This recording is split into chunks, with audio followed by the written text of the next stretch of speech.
Bienvenue dans la pause fitness. Alors, ce podcast est réservé à ceux qui veulent améliorer leur nutrition, leur entraînement et aussi peut-être leur style de vie. Donc, pour tous ceux qui me suivent depuis quelques temps déjà, vous pouvez me laisser une petite évaluation sur la plateforme de podcast de votre choix. C'est ce qui m'aide le plus. Allez, on démarre l'épisode.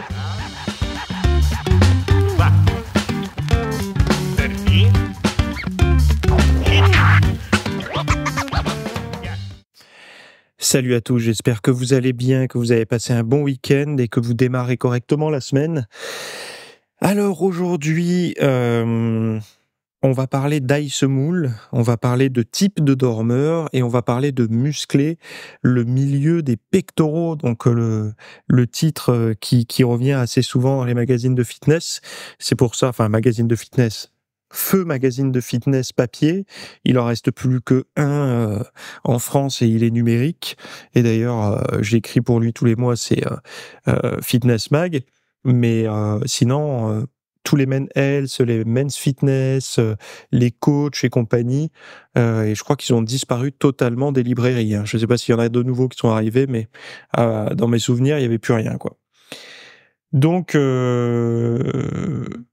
oui, avant de démarrer cet épisode, il y avait alors, il y a beaucoup de personnes qui n'arrivent pas à suivre de régime, non pas parce ils manquent de connaissances ou quoi sur la nutrition, parce qu'ils savent très bien manger, ils savent très bien s'exercer et tout, mais ils n'arrivent pas à tenir leurs bonnes habitudes sur le moyen long terme et même toute la vie, quoi.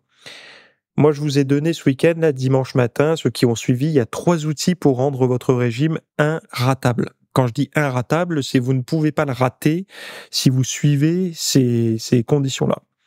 Et c'est tellement pratique et tellement utile que une proche de moi qui travaille dans le milieu hospitalier au niveau de la diététique va se servir de ça, de ces 3 outils que j'ai mis en place pour justement les patients obèses, etc., qui ont besoin de perdre du poids. Donc vraiment, allez voir, c'est quelque chose. Alors c'est un petit travail à faire personnel, c'est des outils pour vous créer votre propre guide de minceur personnel, quoi. Au lieu d'acheter un truc à la Fnac ou autre qui vous ressemblera pas, là c'est vraiment quelque chose qui va vous ressembler. Voilà. Donc je vous mets le lien dans les notes de l'épisode là, et puis on attaque le podcast. Donc l'ail en poudre ou l'ail semoule, est-ce que c'est un remède miracle pour votre cœur? Donc il y a une étude qui a été faite là-dessus, sur l'ail semoule. Donc ils disent que il se présente comme un allié incontournable pour la santé cardiaque. Une étude récente révèle que consommer quotidiennement 800 mg de poudre d'ail, soit un quart de cuillère à café, peut améliorer de 50% la fonction artérielle chez les patients atteints de maladies cardiaques. Et tout ça pour moins d'1 centime par jour. Alors moi, de l'ail semoule, ou de l'ail en poudre, moi j'appelle ça l'ail semoule. Je sais pas comment vous appelez ça vous, mais en fonction des régions, des endroits, des pays, on appelle ça différemment. Moi j'en mets déjà dans la vinaigrette à la place du sel ou des choses comme ça là. J'en mets j'en mets dans le pain de viande également. Il peut m'arriver d'en mettre dans le pain de viande. Alors le pain de viande, contrairement à ce qu'on pense, c'est pas du pain. Il n'y a pas du pain, de la farine, de la chapelure et tout. Alors non, certes, dans beaucoup de recettes si, mais dans celui que moi je prépare, non. Donc c'est justement le but, c'est qu'il n'y ait pas de blé, pas de gluten, pas de glucides et tout, quoi. Dans quoi je peux en mettre également? Ouais, la soupe, sur des poissons. Après, dès que je peux, j'utilise aussi de l'ail. Là, par exemple, ce week-end, ce que j'ai fait, c'est que j'ai haché beaucoup d'ail. J'ai la petite presse à main là pour hacher l'ail, et je l'ai mis dans un bain, dans un fond d'huile d'olive, dans un récipient, et je le garde au frais, quoi. Comme ça, j'en ai toujours de près. Bon. Sinon, globalement, je sais que pas mal de personnes disaient ça c'est pourri, ça sert à rien, c'est pas le vrai ail, il est déshydraté. Bon, la protéine en poudre, c'est un peu pareil. Et pourtant, il y a quand même certains effets positifs à la protéine en poudre, notamment pour la prise de masse musculaire. Donc, il faut s'attendre peut-être aussi à ce que l'ail en poudre soit intéressant pour justement de l'ail déshydraté, quoi. Haché déshydraté. Bon, je continue la lecture de l'article qui est sorti sur nutritionfact.org. Donc, assez controversé le rédacteur de ce de ce site web, puisqu'il est plutôt pro-végétal, je crois. Et donc, il a toute la horde des carnivores contre lui. Voilà. Donc, alors que les compléments d'extrait d'ail vieillis, bien plus coûteux, ne montrent aucune amélioration significative, la modeste poudre d'ail fait des merveilles. En plus d'améliorer la fonction artérielle, l'ail en poudre pourrait ralentir, voire stabiliser la progression de l'athérosclérose. Plutôt pas mal, ça. Cette maladie qui épaissit les parois des artères et qui est une cause majeure de décès dans le monde. Ce n'est pas tout. Là, il s'attaque également à l'hypertension. Donc, normal, hein, si ça agit là-dessus, ça agira aussi sur l'hypertension. Une revue systématique et une méta-analyse ont démontré que l'ail a un effet significatif et cliniquement pertinent sur la pression artérielle, réduisant les risques d'AVC et de maladies cardiaques. Mais est-ce que là, c'est l'ail semoule? On ne sait pas, en fait. Hein. Bon, vous pouvez lire l'intégralité de l'article qui est en anglais, dans les notes de l'épisode. Quand c'est en français, je vous le dis, quand c'est en anglais, j'essaye de vous le dire aussi. Globalement, les sujets du podcast sont en anglais et les contenus que moi je propose, par contre, sont en français. Hein. Je rassure tout le monde. Donc, de toute façon, il n'y a pas de contre-indication à utiliser de l'ail semoule. Enfin, en tout cas, hormis si vous avez un problème de santé particulier qui nécessiterait de pas en consommer. Mais c'est plutôt du positif ou du neutre, donc mieux. Enfin bon, on peut en consommer. Je vous dis, essayez par exemple, dans les vinaigrettes que vous préparez, essayez d'en mettre. Je pense à ça aux huiles, hein, parce que Cyril m'a posé une question et peut-être que d'autres se la posent également. Depuis un certain temps, je ne parle plus d'huile de coco pour la cuisson. Ça n'est pas que je l'ai abandonné, j'ai toujours mon huile de coco à la maison, mais étant donné que j'ai une approche diététique plutôt méditerranéenne, avec des glucides modestement, mais quand même j'en ai, je suis pas en diète de sèche actuellement, hein. Donc j'utilise moins d'huile de coco. L'huile de coco, j'ai tendance à la mettre pour les cuissons, lors des périodes de sèche où je vais être vraiment très très bas, voire glucides inexistants, pour avoir un peu de triglycérides à chaîne moyenne, récupérer un peu d'énergie, donc de TCM, donc notamment l'huile de coco. Pour mes cuissons, surtout les cuissons qui vont être un peu vives, parce que le point de fumée de l'huile de coco est un peu plus élevé que celui de l'huile d'olive. Néanmoins, des recherches assez récentes ont montré que l'huile d'olive avait un point de fumée, on va dire, je crois que ça peut aller jusqu'à 180 degrés sans trop de problèmes. Et qu'il y avait un bénéfice aussi de l'imprégnation de l'huile d'olive dans les aliments qu'on va cuire. Donc moi, je me suis plutôt tourné vers l'huile d'olive et puis c'est surtout aussi que depuis pas mal de temps, mes cuissons ne sont plus vives. C'est terminé. J'essaye d'éviter au maximum les réactions de Maillard, quoi. Donc voilà un peu les réponses. Donc l'huile de coco, moi je l'utilise surtout en sèche quand j'ai plus du tout de glucides. Donc typiquement en diète cétogène adaptée. Donc si vous suivez mon site, je vous ai parlé de cette fameuse diète il y a 15 jours. Donc allez voir, hein, regardez dans les contenus. J'en ai parlé. Sinon, je suis plutôt team huile d'olive, moi. Voilà. Et cette huile d'olive, moi, enfin voilà, j'y fais tremper de l'ail dedans, je fais mes vinaigrettes avec, je vais cuire certains aliments en cuisson douce. Et puis je fais également pas mal de cuisson vapeur ou sous pression, vous savez, avec mon instant pot. Et l'huile, en fait, je la mets après cuisson puisqu'il n'y a pas besoin de graisse pour ces cuissons-là. Voilà. Alors, quel type de dormeur êtes-vous? D'ailleurs, en parlant de dormeur, de tout ça, il y a, je sais pas pourquoi, je pense à ça, d'aller dormir ailleurs que chez vous. Il y a quelqu'un qui m'a posé la question: est-ce que tu pourrais faire des programmes d'entraînement pour les personnes qui sont en déplacement, qui sont en van life, en camping-car, en camping et tout ça? Quel serait selon toi le minimum syndical à transporter? Alors l'avantage, c'est que j'ai une expérience avec ça, et d'ailleurs vous pouvez l'utiliser soit en déplacement en van, en camping et tout, mais également si vous êtes dans une période, de déménagement où vous avez quasiment plus de matériel. Vous aurez dimanche prochain un programme spécial pour les gens nomades. Donc qu'est-ce qu'il faut emporter pour et je parle pas juste pour entretenir la forme, hein. Je parle vraiment pour progresser, pour, voilà, et hors de question de prendre des longues barres, des disques, enfin des trucs qui tiendront un truc de cohérent quoi, pas un truc, où il faut avoir une remorque derrière soi pour trimballer son matos de muscu. Donc il y aura un vrai programme avec une vraie progression, enfin voilà, quelque chose de significatif pour les personnes qui s'entraînent en déplacement. Alors ça peut être soit si vous êtes en déplacement professionnel, mais pour toutes les personnes qui vivent dans un van, ou qui vivent dans une caravane, ou qui dans un camping-car, ou tout simplement qui vont traverser la France. Enfin bref, voilà, je vous en parlerai un petit peu plus longuement dimanche prochain. Voilà. Enfin, c'est pas un peu plus longuement, ça sera beaucoup plus longuement. Donc, quel type de dormeur êtes-vous? Alors, une étude récente de Penn State a identifié 4 types de dormeurs et leur lien avec la santé sur le long terme. Donc, les habitudes de sommeil médiocres sont fortement associées à des conditions de santé qui se chronicisent, hein. Et parmi les dormeurs, on trouve les bons dormeurs, donc ceux qui se catégorisent comme de bons dormeurs, les rattrapeurs du week-end, donc ceux qui ont plutôt un mauvais sommeil toute la semaine à grappiller un épisode de plus sur Netflix, et puis le matin à se réveiller tôt pour aller bosser.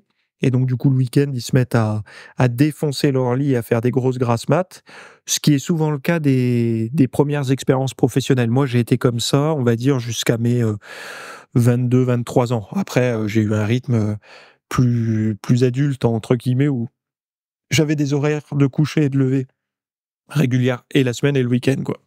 Après, on a les insomniaques. Donc eux, malheureusement, c'est ceux qui comment dire? Alors l'insomnie, c'est pas forcément ne pas dormir de la nuit, hein. Moi, ce qui m'avait marqué, la première expérience d'insomniaque que j'avais eue, c'était dans Taxi 1. L'asiatique là, les asiatiques qui dorment pas ou je sais pas quoi, et je comprenais pas ce que c'était, et pour moi, ça m'avait marqué dans ce film de Luc Besson là. Mais l'insomnie, ça peut être, maintenant que j'ai bien étudié le sujet, pardon, ça peut être ceux qui ont du mal à s'endormir, mais qui dorment quand même, qui ont du mal à trouver le sommeil, ou ceux qui se réveillent tôt, ou ceux qui se réveillent durant la nuit. Les insomnies sont multiples. Voilà. On a également les adeptes de la sieste, dont je fais partie. Alors, je fais partie pas tout le temps. C'est-à-dire que si la sieste, pour moi, elle sert à tamponner un manque durant la nuit. Par exemple, cas concret, je me couche à heure habituelle, mais je me réveille très tôt pour raison X ou Y. Donc je me mets à bosser, ça m'est déjà arrivé de me mettre à bosser vers 5h30 du matin ou 6h, un peu à l'américaine. Bon, bah, arrivé à 12h30, 13h, quand je déjeune, après, fermer les yeux pendant 20 minutes, une demi-heure, c'est l'idéal, quoi. Donc j'adore ça. Il y en a beaucoup qui le font, notamment ceux qui travaillent physiquement, qui ont un travail physique. Ils aiment bien se poser dans la bagnole 20 minutes, une demi-heure à la pause déjeuner, et avant de repartir bosser. Bon, ce sont des choses, c'est très bien. Il y a qu'en France, hein, qu'on culpabilise enfin, je sais pas s'il y a qu'en France, mais en tout cas, en France, les gens, faire la sieste, c'est le fainéant. Non. Les enfants font la sieste, les adultes devraient faire la sieste quand ils en ont besoin, et les seniors font la sieste. Voilà. Euh, donc c'est d'ailleurs, mieux vaut, si vous avez besoin de rattraper du sommeil le week-end, préférez une longue sieste le samedi que le dimanche, hein, parce que le samedi, vous avez encore une nuit du samedi au dimanche pour avoir un sommeil un peu perturbé. Mais si vous faites trop de sieste le dimanche soir, vous ne trouverez pas le sommeil, et ça va flinguer votre début de semaine. Donc voilà, donc les insomniaques en particulier montrent une corrélation significative avec des maladies comme les troubles cardiovasculaires, le diabète et la dépression. Les chercheurs soulignent la difficulté de changer les habitudes de sommeil enracinées dans notre style de vie, et l'importance d'éduquer le public sur l'hygiène du sommeil pour améliorer la santé globale. Donc cette étude soutenue par la National Institute of Health soulève l'importance d'interventions ciblées pour promouvoir un sommeil sain, adapté aux différents profils de dormeurs et à leur vulnérabilité socio-économique, afin d'améliorer les relations sociales, la performance au travail, et de promouvoir un vieillissement sain. Voilà, vieillissement bon, de vieillir indépendant et valide et tout ce qu'on veut, quoi. Donc je sais pas dans quel groupe vous êtes. Moi, j'aurais plutôt tendance à dire bon dormeur et adepte de la sieste. Donc j'ai 95%. En fait, je suis 90% bon dormeur et restant adepte de la sieste parce que la sieste, je la fais beaucoup plus par habitude souvent que par besoin. Et vous verrez que si vous vous mettez à faire la sieste régulièrement, il y a une habitude qui va se créer. Surtout, surtout, surtout, je vous déconseille de dépasser les 20 à 30 minutes de sieste et d'essayer de la faire le plus proche possible. Enfin, l'idéal étant avant 14 heures, quoi. Voilà. Parce qu'après, ça peut avoir des effets quand même sur surtout si vous vous couchez tôt le soir, sur l'endormissement et sur votre qualité de sommeil la nuit, quoi. Bon, dernier sujet, c'est muscler le milieu des pectoraux. Donc c'est un article paru dans Men's Health, donc magazine américain, et il donne 5 exercices pour développer le milieu des pectoraux. Et moi, j'avais envie de vous dire si je suis d'accord avec et commenter un petit peu ça. Donc muscler le milieu des pectoraux, c'est pour ça que j'ai mis cette vignette là sur le sujet du podcast. Je trouvais que cette image représentait bien. C'était après une de mes séances de pectoraux et on voit bien le galbe interne au niveau des pecs. Donc c'est pour montrer un petit peu à ceux qui veulent savoir. Vous voyez l'ombre là qui part en pointe au niveau des pectoraux.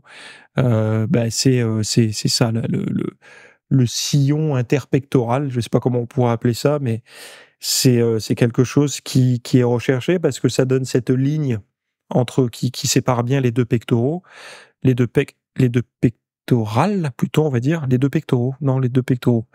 Euh, c'est également ce qui va donner une certaine allure si vous portez un col en V ou un débardeur ou même une chemise légèrement ouverte. C'est pas forcément le haut des pecs, mais c'est aussi cette ligne au milieu qui va séparer. Que vous soyez un homme ou une femme, hein, ça peut être un objectif esthétique visé et qui est très très très très très largement mis en valeur aussi par le niveau de gras que vous avez. Donc si vous avez beau avoir des pectoraux très renflés, très très très galbés, si vous avez de la viande grasse et pas de la viande maigre sur la poitrine, ça rendra pas un très bon effet. Alors avec un t-shirt, ça sera galbé, mais torse nu, ça fera des pectoraux qui manqueront de séparation. Donc eux, ils donnent des exercices, alors non pas pour sécher, pour essayer de muscler cette zone. Alors effectivement, cette zone peut être plus ou moins stimulée, hein. On peut stimuler des zones musculaires, contrairement à ce qu'on pourrait penser. En tout cas, les raccourcis souvent, enfin, je pense qu'aujourd'hui ça se dit plus trop, mais il y a eu une période où les gens disaient on peut pas cibler les pectoraux. Ils allaient même jusqu'à dire on peut pas isoler le haut, le bas et tout ça. Bon, aujourd'hui, ceux qui ont lu les bons ouvrages savent que on peut totalement scinder le travail musculaire. Et déjà, une des premières indications, enfin, on l'avait tous vu, mais le travail au niveau des courbatures. Les courbatures, même si on sait que beaucoup, enfin, en grande majeure partie des courbatures, c'est les fascias, mais on voit bien qu'en fonction du travail, des exercices qu'on va faire, les courbatures ne seront pas localisées au même endroit. Pourtant, on a travaillé les pecs, mais un coup, on a des courbatures plutôt au milieu, plutôt en haut, plutôt en bas, plutôt au niveau de l'épaule. Donc pourquoi? C'est bizarre, puisque on n'est pas censé pouvoir localiser. Pour rappel, le fascia, c'est autour des muscles, hein. Et là, on pourrait pas localiser des zones. Donc, moi, j'ai jamais cru à ça, puisque quelqu'un qui va faire toujours le même exercice de pec, qui va faire que du développé couché, hormis s'il a une génétique vraiment du feu de Dieu pour développer ses pectoraux, sinon il aura pas des super pecs, quoi. Il aura des pecs de développé couché. Très souvent, s'il a un peu de chance, il aura un peu d'extérieur, un peu de bas. Franchement, difficilement un bon renflement au milieu et très rarement du haut de pec, quoi. Bref, ce qui ne l'empêchera pas d'être très fort, d'avoir un avant d'épaule et des triceps, hein, mais les pecs, ils seront pas bien complets, quoi. Alors, eux, ils donnent 5 exercices. Alors, le squeeze plate press, donc c'est de faire du squeeze press, donc les mains serrées avec un disque entre les mains et vous poussez comme ça.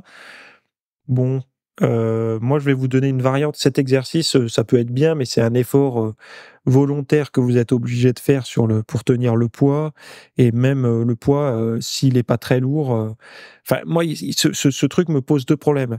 La première chose, le premier problème, c'est que il limite beaucoup l'amplitude parce que la plaque, hormis si vous prenez une plaque de 2,5 kilogrammes, mais si vous prenez un disque normal, donc à peu près 20 kilogrammes pour faire cet exercice, vous allez être très vite limité, parce que vous allez le presser au milieu, donc il va y avoir toute une partie qui va limiter l'amplitude. Donc pourquoi pas, hein, ça va squeezer le milieu des pecs, mais l'amplitude sera pas terrible. Donc moi, je suis pas fan de cet exercice. À l'inverse, je vous recommande l'exercice des pompes magiques que je vous ai mis. Vous tapez Fitness Smith pompe magique sur Google, vous allez trouver tout de suite, qui est bien mieux et en plus vous pouvez le faire avec assez peu d'équipement. Ensuite, il y a l'écarté à un bras avec le câble, donc des poulies vis-à-vis, mais pas vis-à-vis du coup, juste d'un côté. Là, ça peut être une bonne technique. Là, je suis assez d'accord avec eux parce que vous pouvez le faire aussi à 2 bras, mais l'avantage à un bras, c'est que vous allez pouvoir poser la main qui ne travaille pas sur le pectoral qui travaille, sur le pectoral qui travaille. Donc, c'est comme faire des poulies vis-à-vis, mais vous allez pouvoir aller beaucoup plus loin que de vous limiter au centre du mouvement. C'est-à-dire que vous allez pouvoir aller continuer votre amplitude très très loin du côté opposé aux muscles qui travaillent. Donc vous allez augmenter la contraction et vous allez bien sentir le milieu des pectoraux, enfin du pec qui travaille, se contracter. Donc ça vous permettra avec la main qui ne travaille pas de localiser un petit peu les fibres qui travaillent le plus en fonction de la position de la main. Donc pourquoi pas, ça peut être une très bonne solution pour aller chercher, déjà pour aller bien vasculariser cette zone, apporter du sang, la faire congestionner, apprendre à la contracter et tout. Et puis à terme, de lui faire prendre du volume, de la force, tout ça, quoi. Ensuite, en troisième exercice, il donne le développé en prise serrée avec les haltères hexagonales. Donc ça, c'est plutôt, moi, ce que j'appelle une forme de squeeze press avec haltères hexago. Ça, c'est un exercice, par contre, que moi aussi, je peux faire. Que ça soit en incliné, en couché ou pas en décliné d'ailleurs, parce que l'amplitude est rétablie par rapport au squeeze press avec une plaque, donc un disque de fonte. Celui-là, vous récupérez toute l'amplitude. Donc avec les coudes plutôt proches du corps, de descendre, de contracter, moi c'est quelque chose que j'apprécie faire et que je trouve intéressant. Alors c'est intéressant si vous arrivez, il faut bien réussir à placer ses mains, parce que si vous placez les mains trop perpendiculaires, en fait, si vous placez les mains beaucoup trop alignées avec le sol, vous allez pousser vers le haut. Ce qu'il faut, c'est être légèrement convergent dans le placement des bras et des mains, de manière à ce que vous exerciez une poussée haltère contre haltère. Pas non plus face à face, mais de biais, de manière à ce qu'il y ait quand même une contraction un peu plus intense sur le milieu des pectoraux. Vous verrez que l'épuisement est très différent d'un développé couché traditionnel, parce qu'il y a à la fois cet épuisement de poussée de haut en bas, mais également de ces poussées face à face. Et c'est une sensation étrange. Au début, on se dit, mais c'est bizarre comme exercice. Et c'est parce qu'il y a cette double casquette au niveau de la poussée, quoi, qui est un peu étrange au début, mais on s'y habitue. Donc celui-là, je le valide, je suis assez d'accord avec eux. De toute façon, vous verrez qu'il y aura une congestion au niveau du milieu des pecs si vous réagissez bien à ce mouvement-là. D'ailleurs, si vous avez envie de savoir un petit peu plus sur cette régionalisation du travail des pectoraux, je vous recommande la méthode de Lavier 3. De mémoire, ils en parlent avec la localisation. Bon, après, ça fait acheter un livre pour juste avoir cette réponse. Vous pouvez aussi vous dire que ça marche. Et voilà. Développer à la machine. Donc, il y a le développer à la machine convergente et tout ça. Alors moi, je suis d'accord à partir du moment où vous développez de manière de biais. C'est-à-dire que même si votre machine est convergente, vous vous mettez légèrement de biais sur la machine, et même vous pouvez essayer de prendre, si vous avez 2 prises en main, d'essayer de prendre une des prises plutôt neutre que prise classique. Alors les bonnes machines ont des prises de biais entre neutre et classique d'ailleurs. et elles sont très longues. Et là, vraiment vous mettre de biais pour aller chercher, c'est toujours pareil, pour vraiment contracter le maximum l'intérieur des pectoraux, il va falloir avoir une amplitude, une contraction très très forte. Et pour augmenter cette contraction, faut que la main dépasse le milieu des pectoraux, faut que ça aille au-delà pour aller vraiment au maximum des capacités de contraction de votre pec. Et c'est pour ça que en vous asseyant de biais sur la machine et en contractant enfin, et en développant en poussant, c'est très difficile en podcast d'expliquer, en poussant de la main qui est dans le sens de vos pieds en fait, hein, quand vous êtes assis, vous allez avoir une bien meilleure contraction. Plus vous allez vous pencher, enfin vous tourner, plus la contraction va augmenter. Bon, le bon placement pour moi, c'est celui où l'omoplate est encore bien stabilisé. Voilà. Donc ça, je valide si c'est en unilatéral de biais pour bien solliciter. Sinon, non, c'est un développé incliné machine, un développé couché machine ou un développé décliné machine. Il y a pas d'avantage. Ensuite, ils disent du développé avec haltère et bande élastique.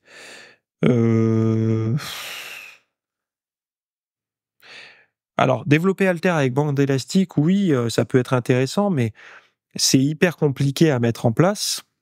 Donc, il faut déjà réussir à bien mettre les élastiques. Alors, pourquoi ils disent ça? Parce que avec les élastiques, alors moi j'aurais plutôt dit écarter avec haltère avec élastique, de manière à récupérer la perte d'intensité qu'on a en haut des mouvements sur les écartés avec élastique. Alors, pour faire ça, les élastiques, typiquement, les gens vont les mettre au sol ou sous le banc, ce qui est une mauvaise idée.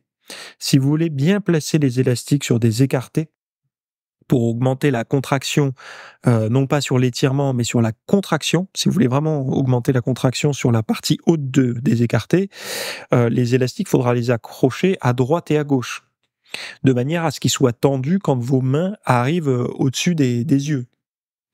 Et là, vous pourrez vraiment parler de contraction augmentée. Donc ça, pourquoi pas? Parce que là, en fait, c'est ce que vous faites, vous reproduisez un petit peu la poulie vis-à-vis. Une autre technique que je peux vous recommander, si vous voulez faire un superset intéressant et que vous vous entraînez au gym, c'est de caler vos élastiques, je sais pas moi, peu importe, autour de votre baie vitrée pour faire des écartés poulie vis-à-vis avec, mais de faire en superset avec les écartés haltères. Donc vous faites vos écartés haltères classiques, vos 10-12 reps classiques avec vos haltères, vous posez ça, vous vous levez, vous montez direct, vous prenez votre poulie vis-à-vis sous forme d'élastique là, et vous travaillez beaucoup en contraction, vous faites vos écartés en contraction en allant chercher vraiment à croiser les mains et tout pour augmenter à mort la contraction. Donc en fait avec 2 mouvements, vous essayez de récupérer une machine en gros quoi, une machine de poulie vis-à-vis. Et pour rappel, à la poulie vis-à-vis, vous pouvez aussi croiser les mains et donc augmenter la sensation et la contraction du milieu des pecs. Donc voilà les exercices que eux recommandent. Donc voilà, moi j'ai donné mes corrections. Alors je vous recommande en 6e position, je vous ai mis autre chose à voir pour vos pecs avec un lien. Vous allez avoir plein de petits contenus pour justement développer les pectoraux. Sachez que moi je me suis un peu battu pour développer mes pecs. J'y ai mis beaucoup d'intensité, d'amour, de temps, etc. pour trouver ce qui fonctionnait correctement. Alors vous allez me dire, on est tous différents, mais regardez ma photo avant-après, j'avais pas des super pecs et j'avais pas non plus une génétique facilement. Enfin, j'avais pas J'avais un pote d'ailleurs qui lui, sans jamais rien avoir fait, il avait une prédisposition à avoir des pecs, c'était insupportable quoi. Et même après 1 an de muscu, il est toujours plus de pecs que moi, alors que lui, il avait jamais fait ne serait-ce qu'une pompe quoi. Donc c'est vrai que j'ai vraiment dû me débattre avec les techniques d'entraînement et tout pour justement apprendre à bien développer mes pecs parce que pour moi les pecs c'était très important, pecs bras un peu comme n'importe quel bonhomme hein. Et puis surtout j'avais vu trop de films d'Arnold et donc voilà, j'ai voulu les avoir, je les ai eus et je vous donne plein de petits outils pour les développer. Donc je vous ai mis un lien en plus pour aller voir le 6e point de l'entraînement. Donc voilà, j'espère que ça vous convient comme épisode. Alors n'hésitez pas aussi à aller voir les 3 outils pour rendre votre régime inratable, pour vous développer un guide de nutrition personnelle qui vous ressemble et vous ne pourrez plus jamais échouer au régime. Donc ça, c'est vraiment le défi et le pari que je prends. Et donc, allez voir tout ça. Vous les avez en note d'épisode. Et sinon, merci encore pour tous vos commentaires que je reçois sur Instagram, sur partout d'ailleurs, hein, sur tous les canaux. Par rapport aux remerciements que vous me faites sur le podcast, les dédicaces que vous pouvez me faire en story et tout, j'apprécie énormément. Je suis vraiment content. Alors je sais qu'il y en a j'ai vu qui sont frustrés de pas avoir plus d'épisodes par semaine. C'est aussi ça, je trouve, qui est intéressant, c'est d'avoir un rendez-vous hebdomadaire, un petit peu comme avant, dans les années 90, fin des années 90, quand on attendait une série, un épisode qui arrivait que de temps en temps, qu'une fois par semaine. Moi, j'aime ça et j'ai envie d'entretenir ce petit désir que j'apprécie beaucoup. Et puis, j'ai pas envie de baisser en qualité parce que beaucoup d'épisodes voudrait dire beaucoup de travail. Beaucoup de travail voudrait dire peut-être parfois du travail un peu bâclé et j'ai pas envie. J'ai envie que ça soit un plaisir pour vous à m'écouter et pour moi à le produire, même si ça reste du travail, même un seul. J'ai envie que ça reste quand même du plaisir pour moi parce que je pense que le plaisir et la passion peut s'entendre dans la façon dont je m'exprime et c'est important pour moi de conserver ça. Voilà. Donc vous avez encore une fois tous les liens, tout ce dont j'ai parlé, toutes les sources dans les notes de l'épisode.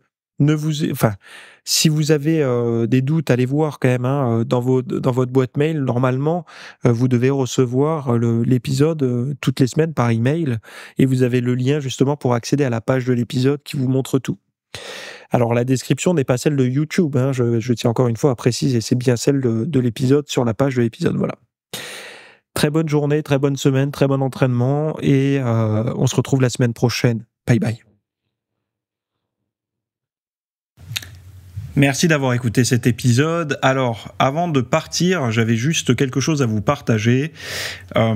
C'est vrai que vous avez peut-être des temps morts à meubler, que ce soit des temps de trajet dans les transports en commun, du cardio un petit peu long sur un tapis de course, ou alors tout simplement envie de remplacer les programmes que vous avez la soirée pour de l'apprentissage. Vous êtes peut-être adepte des émissions, des documentaires, des reportages, etc.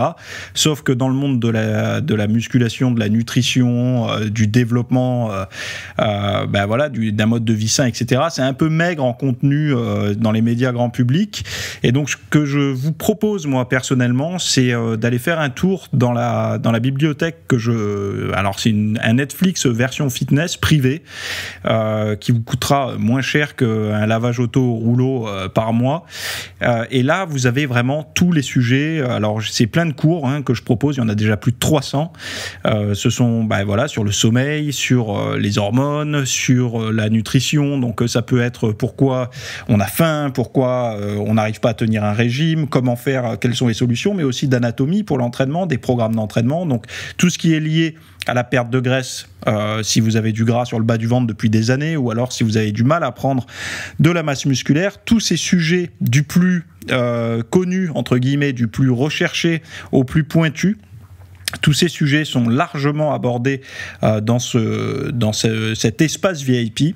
Donc, pour rappel, pour y accéder, vous avez un lien en description. Si vous ne le trouvez pas, vous allez sur www.fitnessmiss.fr et vous faites devenir membre. Voilà, vous trouverez sur le site. Et vous accédez à ce contenu caché que vous pourrez écouter partout. Voilà, je vous laisse ici. Très bonne fin de journée à tous.